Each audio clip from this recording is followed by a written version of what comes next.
Welcome to Hot Springs Village Inside Out, a weekly podcast where Hot Springs Village, Arkansas is the star. Join me, Randy Cantrell, and my co-host Dennis Simpson as we discuss the history, facts, people, places, events, lots more surrounding Hot Springs Village, Arkansas. Visit the website at hotspringsvillageinsideout.com.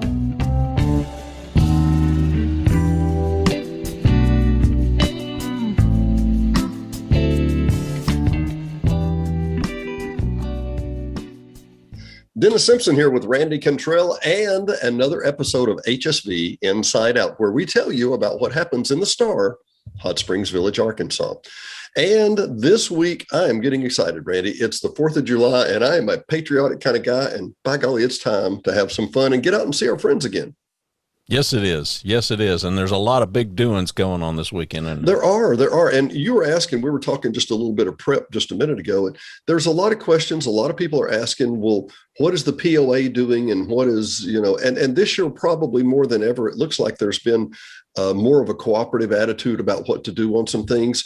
But we'll get to that in just a minute. And the bottom line is I'm going to talk specifically about the 4th of July Sunday, how we get to the POA beach and how we get back in the Balboa Beach, I should say. Now, before you start, I'm assuming that there's got to be a pent up demand because nothing happened last year, did it? Not a thing. And that's the first time that I was in the 20 years that I've been around that Ike Eisenhower hasn't sponsored it. We hadn't had it. And it was just, it's a tragedy. It really is. Yeah. Now, oh, goodness. This is the classic example. And I'm glad you brought that up. We're talking about what the POA does, right? Yes. Well, this is going to be on Lake Balboa, which is the beach of Lake Balboa, right? Which is the Explorer restaurant. They're going to play a big part in that. There's going to be a lot of food trucks and everything. But the other part of that is that the Balboa Shoreliners Club, I think that's the name of their group, basically the people who have boats around the, or docks and boats around the Balboa Lake, do a patriotic parade. And that's typically, I think that's about 5 o'clock. I'll have to check and see. But once again, we're talking a boat parade, right? It's a boat parade. Yeah. And it's a really cool thing. The grandkids love it. There's lots of, red, white, and blue and people running across it. It's a lot of fun. And for people that don't know, Lake Balboa is the largest body of water inside the village, correct? Exactly. Absolutely. By far and away. Around 1,200 acres, I believe. Okay. And there's a big, beautiful dam right there at the very end of the beach. The beach runs way along. The boomers have put in, which we're going to see Jim soon. The boomers have put in a lot of sand to make that a really beautiful beach. And the spillway right behind it, we've actually had people whitewater rafting in the spillway. I mean, just literally 50 yards from the beach. So it's a really fun area. It's a lot of things to do. Well, I'll tell you what, let's get started and let's talk about July the 4th weekend, because it's not just the 4th of July. July the 2nd will be at the Waypoint Marina here on Lake Balboa, Lake DeSoto that you're looking at, and actually that way. And they're going to start at 4:30 in the afternoon, which is really early for a Friday for us. We hardly ever do that. But at 4:30, they're going to start having music at the Waypoint Marina, which is basically kind of the marina for the lake. It's about halfway down, right in the middle of the south side. And if you've not been here before, it's a really cool place. There's a huge deck out back. They've got great food, great coffee, drinks. It's a lot of fun. And you can fish right there from the bank while you're listening to the concert. They have a little open air amphitheater type thing. A lot of fun. Now that's Friday the 2nd. Saturday, and this is kind of fun, I think. A lot of times, and I think we've talked about this before, Randy just kind of touched on it, about the fishing. Some of the fishing in the village is astonishing. And this way, right back behind me, is Lake Cortez. It goes from the Cedar Creek that goes through the Cedar Creek that goes through DeSoto Golf Course into Lake DeSoto, out of Lake DeSoto into Cortez Lake. Okay. And Cortez Lake is the one behind us. And Saturday, they're going to have a fishing tournament for the kids. And if you know anything about the Arkansas Game and Fish, this is kind of a big deal because all the fees are waived and all the kids can fish for free. Excellent. So a really cool thing. And I'm trying to see if it's going to be right at the. And that's Saturday morning. That is Saturday morning. I'm looking at that right now to see exactly where they're saying that's going to be. It used to be I know it used to be at the Cortez Beach, but that was purchased. So I know it's not going to be happening there. But that is by the Anglers Club, by the Hot Springs Village Parks and Recreation. and by the Arkansas Game and Fish Commission. They're waiving those fees. Also, and this is going to be a lot of fun, Saturday night, Randy, I don't know if we've even talked about this, Rock Porch, which is at Grove Park. So about halfway through the village, there's a road that bisects the village up and down, kind of a timeline. It was built in 1990. That was Balboa Road. And to the east of that is Balboa Lake. To the west of that is everything built before 1990 in the village, everything from that line forward. Just north of that, where Balboa Road hits, is the Woodlands Auditorium, 550-seat auditorium, beautiful place. Right beside that, in just the last 5 to 8 years, we built a park. It's where the farmers market is. It's where the live rock music is. And we're going to have a rock porch concert that night. I'm trying to see rock, blues, and countries performed by the Common Ground Band. Yeah, and that usually starts around dark. That's 7 p.m. 7 p.m. Yeah. Oh, and I'm sorry, the fishing, yeah, that is from 8 a.m. to 11 a.m. at Cortez Lake. But the Rock Porch will start, and you bring a cooler, bring your lawn chair, sit and listen. Great music. It always sounds wonderful. And it's a shady little cove there on the main road that really is a great place to have a concert. All right. And anything in between there? Anything in between the fishing and that? No, let people rest. Not that I'm aware of. Let people catch their breath and exactly. Get ready. Exactly. So let's recap. Friday, we start at the Waypoint Marina at 4:30 in the afternoon with a couple of concerts in the little amphitheater there where you can fish and drink and whatever. Saturday morning. That starts at 4:30, you said. Yeah, it starts at 4:30 and goes till 10. That's what they're saying here. Got it. That goes Saturday morning, 8 until 11 is the kids fishing at Lake Cortez. And then Rock Porch Live starts at 7 p.m., which is at the Rock Porch Amphitheater right there beside the Woodlands. Sunday is the big day. Now, Randy, I'm explaining this to you and a lot of people that have never been here before. We choose, as the world's largest gated community, we choose to go by the traffic laws of the state of Arkansas, but we really didn't have to. Well, in an overabundance of caution, we don't typically let people park on the beach that night. Now, they'll way out on the end of the pier, they will do the fireworks display, and it's very safe. It's all integrated, and it's a professional company that does that. Mr. Eisenhower, the insurance agent, and some others, the POAs help sponsor this. The real change that's going to happen is that at 3 p.m., they're going to have everybody get your boats out of the water. That's all the shore that's going ashore, as it were. Because after 3 p.m., you can't drag your boat out of the water at 7 at night when there's, 3,000 people standing around, right? So at 3 p.m., they're closing the boat launch. At 4 o'clock, they're pushing everybody off the beach. If they don't have 70% occupancy on the beach, they will close it down and not let anybody come in. And if you're coming from the north or the northeast, I would say, you'll need to stop at Balboa Baptist Church. Balboa Baptist Church is on Ponce de Leon, and it's probably about a mile to a mile and a quarter from the beach. The Fountain Lake school buses will be there and pick up hundreds and hundreds and hundreds of people in one of the most orderly ways you've ever seen in your life. And they will ship them down to the Balboa Beach. So there's not too much foot traffic. There's kids running around. So there's not, it really just cuts down on the danger a lot. Now, if you're coming from the south side, which would be like the Balboa Golf Course, the Coronado Golf Course, Magellan in that area, you're actually, where Magellan's kind of in the middle, but pardon me, but you'll be coming to the south side of Balearic, and you will come to the Christ of the Hills United Methodist Church. Huge parking lot, lots of room, very gracious people. And we will be parking there and riding into the south side of the dam on that's the Fountain Lake. The other is the Jessieville. Basically, you're going to ride a school bus to the dam. You'll be let off. It's nearly an all pedestrian area. There's very, very little traffic. It's a super safe place. And apparently what Mr. Greg Jones, that we've interviewed for us before, has in mind is an incredible lineup. Usually we may have a band or somebody just playing some music from around 4 till around 9 when the fireworks start. Greg's got bands lined up one after the other. And as I'm understanding it, we need to check with him and get some solid numbers. There's going to be like 7 or 8 food trucks. They're closing.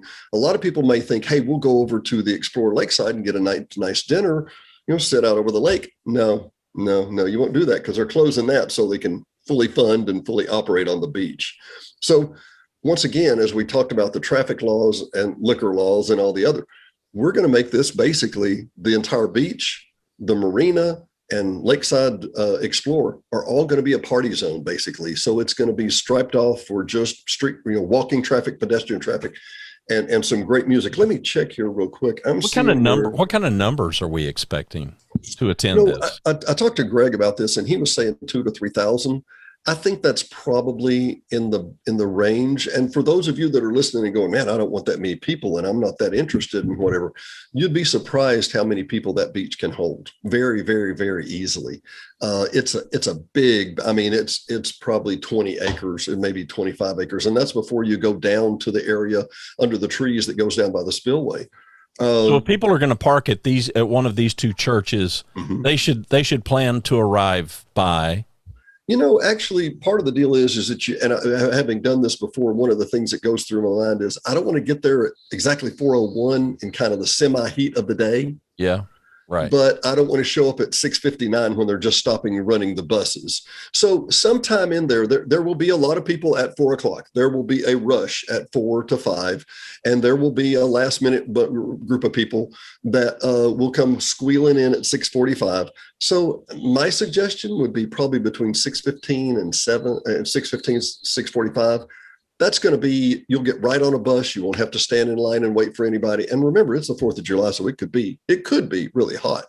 Apparently, we're about 50% chance of rain, and that rain won't be thunderstorms. It'll just be drizzling showers or whatever. Right. Will one of those parking lots be a tighter get into than the other? Both of the churches are just about the same size. I would say both of them can hold probably the better part of 500 to 600 cars. Okay. And if that's an issue on the north side, they will back you up and put you at the Ponce de Leon golf course, which has another 400 spots. Okay.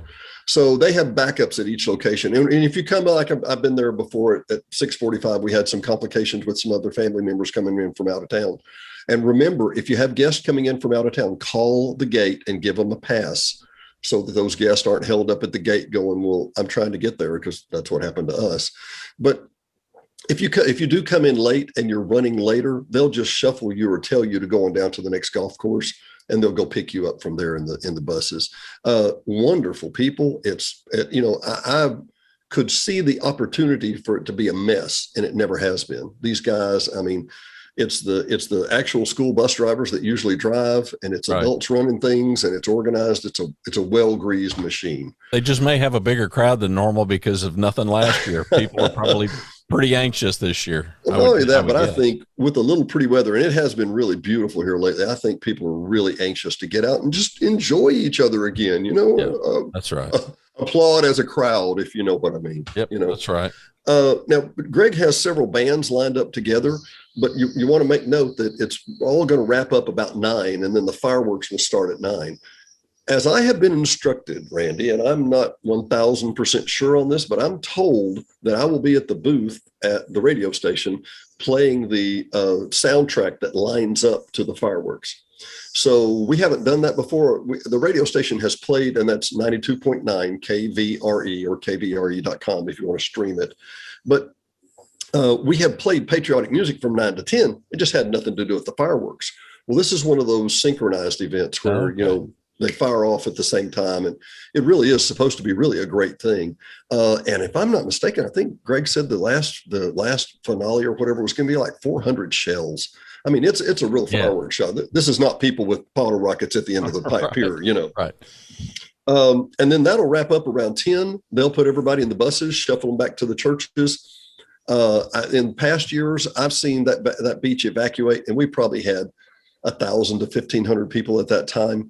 I've seen that beach evacuated in the better part of 30 minutes. So, Now, will buses run before the fireworks are concluded or not? I'm glad you brought that up. The buses will stop right about 7:00. Okay. So you need to be at one of those parking spots parking blocks between 4 and 7. And yes, but then coming back. Yeah, they will bring you back too. They'll show you back. I know, but when coming back, will they start running back to the parking lot after the fireworks are done, or if somebody wanted to leave early? Funny you should say that. They usually have one bus just kind of idling to go each way at all times. I mean, there could be, you could have a medical problem, you could have to get home, you could have to whatever. So you may not be stranded there until the whole thing's over if you don't want to. No, you won't do that. All right. And then the 4th of July is actually Sunday, which is, that rarely happens, Yep. But after that, and by the way, like I say, all the food trucks, Kenny Mann and the Danger Zone, Bud Herod, and I'm trying to Feeling Groovy, which is like a 60s and 70s duet. They're really great. And they're at the Beehive a lot. And I'm trying to think, there's one more that Greg told me about. Bad Habit. Yeah. It's a bunch of 19 and 20-year-olds that just graduated high school that play the music you and I love. Which, 80s stuff. I think who doesn't like 70s and 80s. Well, and then lastly, on Monday, July the 5th, there will be a Stars and Stripes fishing tournament for the big boys, and that will be on Lake Balboa starting at 6:30 a.m. Did you know there's 2 6:30s in a day, Randy? Yes. I didn't. You apparently know that more than I do. I don't know it because I'm an angler. I just know it because I'm an insomniac. But yes, I know. So insomniacs and anglers have a lot to do. Exactly. Maybe you should take up fishing, Randy. I probably should. I definitely should. So that starts at 6:30 on Monday morning. Again, 6:30 on Monday morning. Yeah, and it says here if you want to contact 984-2995, and that would be Don with the Hot Springs Village Anglers Association. Now, and we're going to put links and phone numbers. We're going to put everything over at the website. So just go to Hot Springs Village, or go to hsvinsideout.com.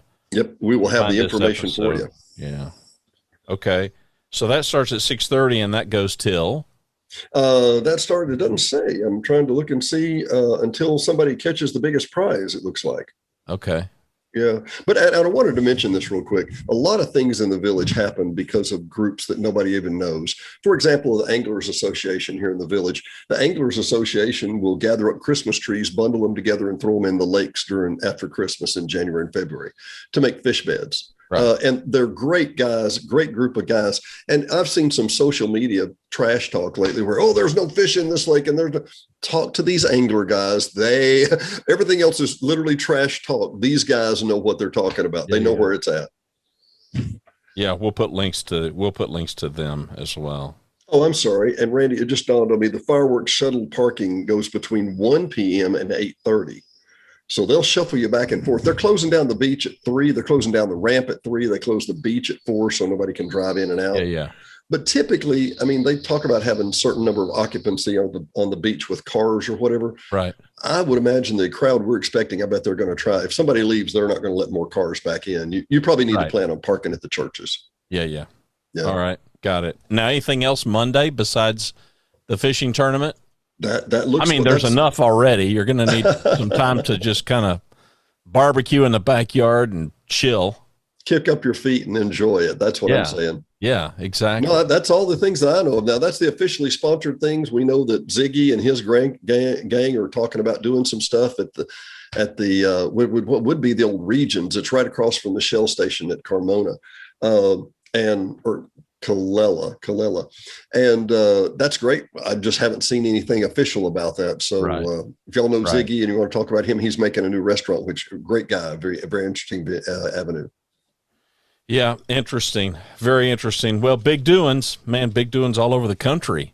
It is. Especially there inside the village. All right. Before we wrap up, we wanted to get this show out for those of you that had interest in these events.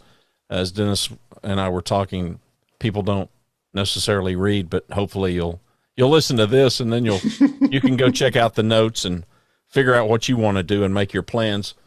So let's wrap up, and I'm going to call this the Getting to Know Us segment, Dennis. So is that a good idea, Randy? Is that a good idea? No, this is a good idea. If you say so. Idea. Just roll with it. So if you could live anywhere besides, we're going to assume that if you could live anywhere, you would be living where you're living. Yeah, well, is that a safe assumption? That is a more than safe assumption. Okay, because if you could live anywhere except where you're living, where would you live? Well, that's tough. Diane and I have thought about that before. We literally, and I want people that are listening to know what our options are. We've literally thought with our rentals and the way that we do things, we might just move to the coast. And I like the coast. I love the beach. I love Orange Beach in particular in that area, Perdido Key to be exact, which is a national seashore that with nobody on it for 13 miles. But the sand is a pain, and the sea salt is a pain, and your windshields are always dirty, and no place is perfect. No place is perfect. No. I'm well aware of that. We would probably, if we had to live someplace besides here, we would visit the coast and then come back and live here. If that a cop-out answer, that's a cop-out answer. But that's reality. No, I get it. For me, my answer would be, I've got 5 grandkids. I've got the 9 people that matter the most to me. Right. Kind of my family here in the Dallas-Fort Worth area.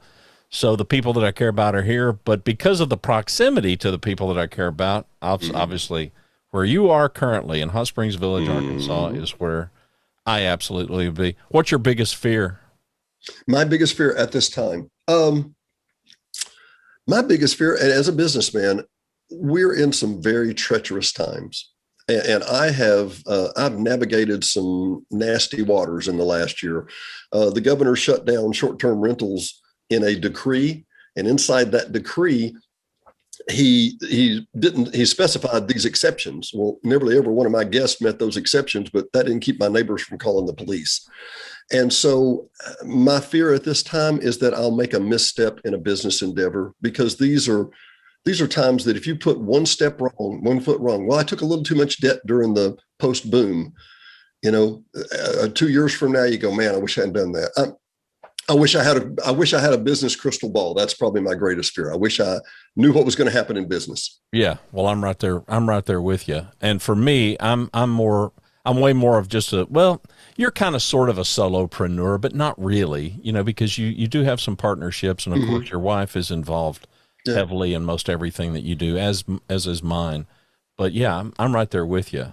I'm right there with you. And both of us, I mean, I'll go on record and speak for myself. I'm definitely not big government. I'm definitely pro small business and capitalism and opportunity and all that. So yeah, I'm right there with you. Well, we're on the same page there completely. And one of the things that I think we need to bring up is that in a smaller community, you're definitely smaller business and smaller government, because that's who you rely on. I mean, the people you buy eggs from are your friends. It's not somebody you'll never meet again in the big city, Yeah. So yeah. What would you change about yourself if you could? Boy, man, this hair situation going on, And I tell you what, and oh Lord, it's hard to be humble, Randy. It really is. It's hard to be humble, but we're doing the best that we can. No, actually, I wish that 59-year-old me had told 30-year-old me what things would be like. That's what I would change. I have made so many mistakes that are strewn across my life, but at the same time, I would not change a thing for being here. Like you mentioned the other day, this is the best for us. Yeah. Well, it made you who you were. What's that George Burns quote? If I'd have known I was going to live this long, I'd have taken better care of myself. As he said, with a cigar in his hand and a drink most times, and a drink most times. For me, the list is just enormously too long of things that I would change. And I would also say, the phrase, if you could, that presupposes that you can't. I get that there are some things that we can't change. Even if I could have hair. Now, if I could have great hair, okay, maybe. But just hair? No, I'll take this all day long, because it's low maintenance, dude. I mean, a washcloth and I'm good to go, man. So how did you make your millions, Randy? Well, I saved so much on hair care. Yeah. I mean, I started doing this, I don't know, 20 years ago. Really? I started shaving my head 20 years ago. Well, I started wearing a ball cap 15 ago. So yeah, there's that. All right. Last. Well, no, I'm not going to make this the last one. What really makes you angry? I understand that we all make mistakes, and I understand that we all have our own ignorance of different things. Ignorance, when it's corrected and not adjusted, makes me mad. When you know better. We've had this conversation. You knew better. You know how to do this. I'm talking about city government. I'm talking about businesses. I'm talking about myself. I'm talking about everybody.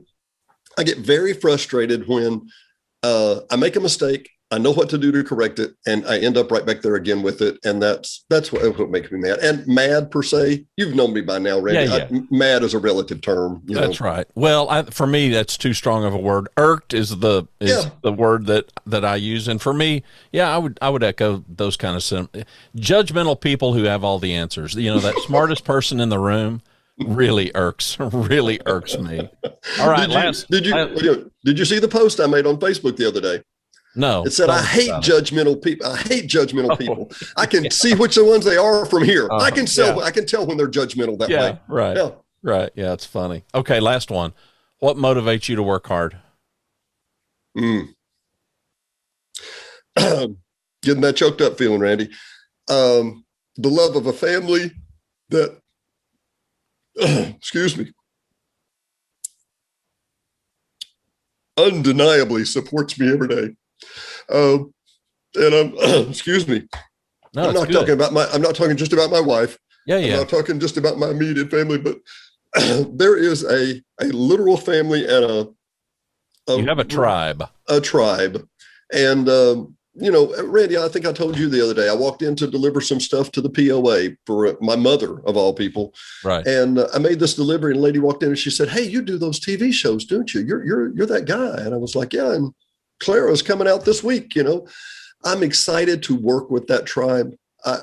Like you, my objective is just not to let those people down.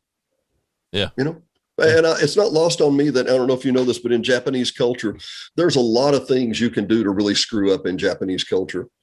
But humiliating your family or bringing dishonor on your family, you might as well just throw yourself off the cliff and be done with it. And that's how close the family ties are. And frankly, I think that's how close they ought to be. Yeah. Oh, I agree. I'm sorry. No, What's my answer would be, and both of us are boomers. Mm-hmm. And growing up as a baby boomer, my father's 97, and that World War II generation that Tom Brokaw called the greatest generation. I mean, come on, hard work. It's all I saw growing up. It's all you saw growing up, right? It doesn't matter. Forget the financial success. That's not the point. The point was just the work ethic, the responsibility, I got to feed my family. I got to do what I got to do. Right? And no excuses. No excuses. Just do it. And if people are offended by it, then you can be offended by it. But, just a man's man kind of a thing, right? Yeah. And so for me, it's all I've known. But I did learn very early on that effort can be a big differentiator, so knowing that I'm not world-class talent, I mean, okay, I can control the effort. I may not can control whatever talent I do or don't have. So, but yeah, I'm right there with you. And for me, largely, it largely is now at this stage of my life, it largely is a wife. Kids are grown. Yeah. Son's doing really well. He's carrying his load, for his family. So now for me, it's mostly about me and Rhonda. And it's about legacy too. You want your kids to see and your grandkids to see Granddad was a hard worker. Yeah. Well, you and I talked yesterday, the audience, I'll let you guys in on it. Dennis and I got on a Zoom call just to kind of chat about some things, and we're 30 days into this project. Are we really? We are 1 month into this project.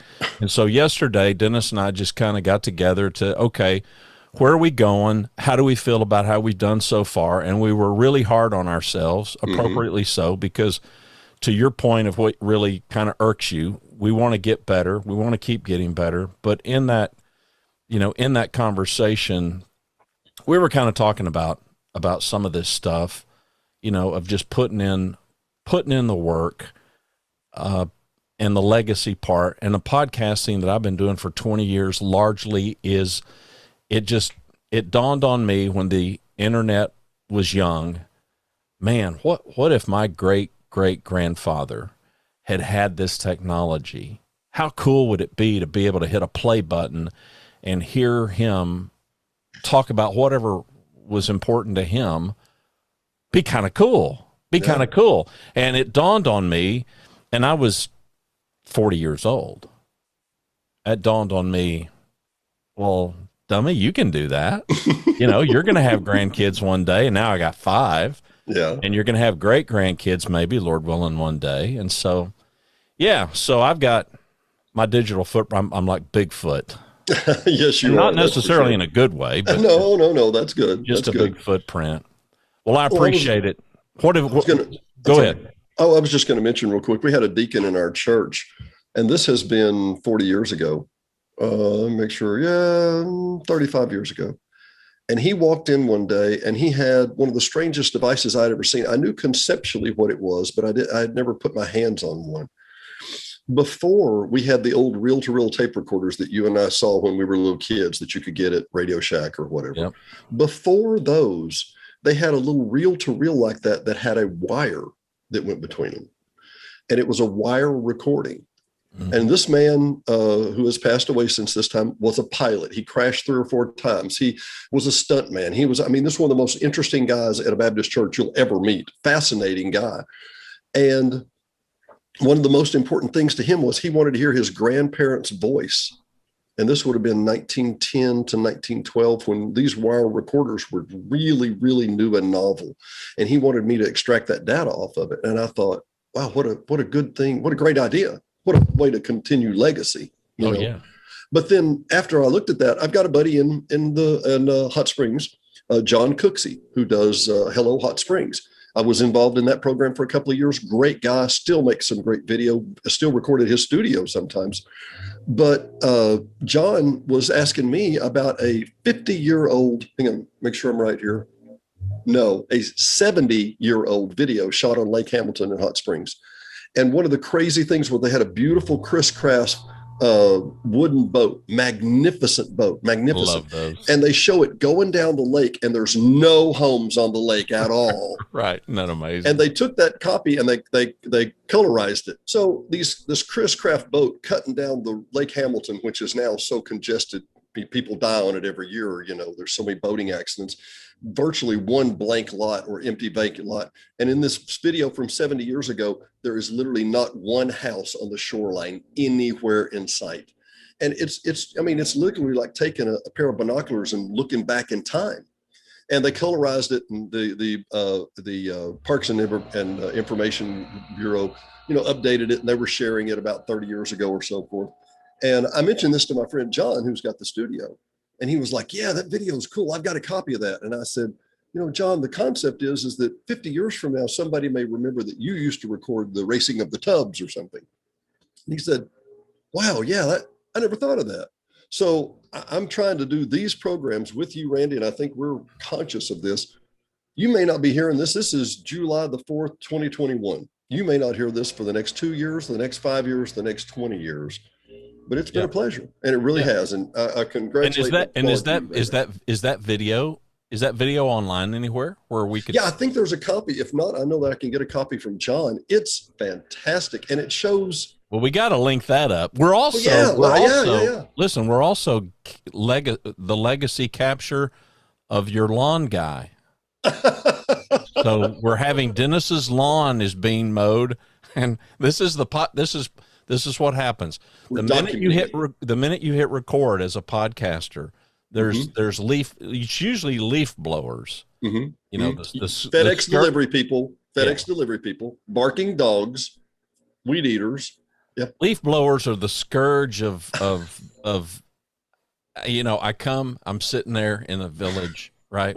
We're there all week, and it's just so nice and so peaceful, and like miles away, somebody fires up a leaf blower, and I'm like, these are the worst. They're great.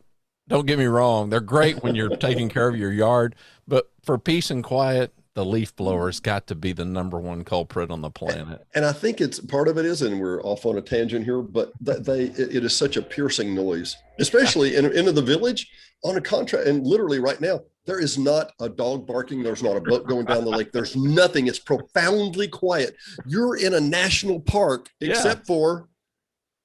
Yeah.